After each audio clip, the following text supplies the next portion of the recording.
ನಮಸ್ಕಾರ ಚಿಟ್ಟೆ ಹೆಜ್ಜೆಗೆ ಸ್ವಾಗತ.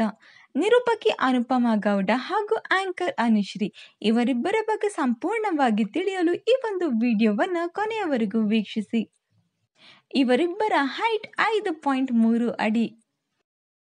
ಅನುಪಮಾ ಗೌಡರವರು ಕಲರ್ಸ್ ಕನ್ನಡ ವಾಹಿನಿಯ ನಿರೂಪಕಿಯಾದರೆ ಅನುಶ್ರೀರವರು ಜೀ ಕನ್ನಡ ವಾಹಿನಿಯ ನಿರೂಪಕಿ.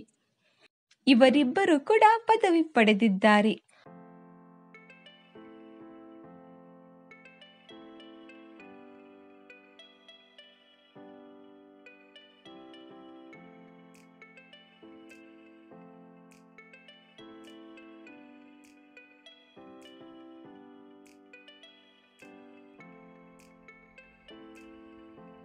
ಇವರಿಬ್ಬರಲ್ಲಿ ನಿಮ್ಮ ನೆಚ್ಚಿನ ನಟಿ ಯಾರು ಅನ್ನೋದನ್ನು ಕಾಮೆಂಟ್ ಮೂಲಕ ತಿಳಿಸಿ. ಈ ವಿಡಿಯೋ ನಿಮಗೆ ಇಷ್ಟವಾಗಿದ್ದರೆ ಲೈಕ್ ಮಾಡಿ, ಶೇರ್ ಮಾಡಿ, ನಮ್ಮ ಚಾನಲ್ನ ಸಬ್ಸ್ಕ್ರೈಬ್ ಮಾಡಿ. Thank you.